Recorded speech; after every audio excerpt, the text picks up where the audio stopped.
Let's talk about county islands and privately owned parcels.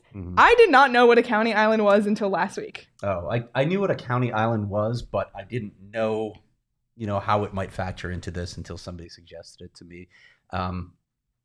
It's not part of any city. So the advantage for county islands, I'll just lay it out. There are a bunch of them within the zone that you would expect the Coyotes to want to develop, right? They need to stay close to the core. And when I say the core, I understand downtown's part of that. And there are some county islands. There are some privately owned parcels in downtown Phoenix or around Phoenix that are worth considering as well, and the Coyotes may look at. So I want to make clear, first of all, in this story, by no means did I highlight all the places the Coyotes might be looking. They haven't told me, okay? They're not handing me a map and saying, hey, mention this, and this.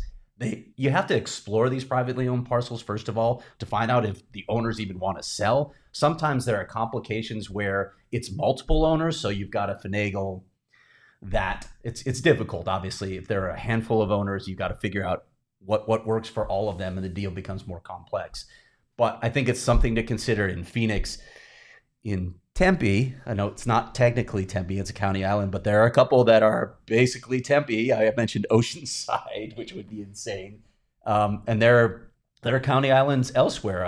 One that I think Dennis Welch mentioned, and I mentioned as well, is a little bit down the Red Mountain Freeway in what is sort of Mesa around Alma School Road. I think a lot of people, when this story ran, started hunting to see where there are county islands in the East Valley and Phoenix.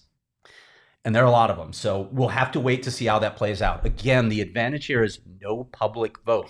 The disadvantage, how do you get tax abatements? And again, I am not a tax expert, so I have no idea. The Coyotes need tax abatements. We saw that with the previous deal, so they would have to figure that out to make a county island work. Could it happen? I don't know, maybe. But again, there are complexities with this possibility, just as there are complexities with the previous things we talked about.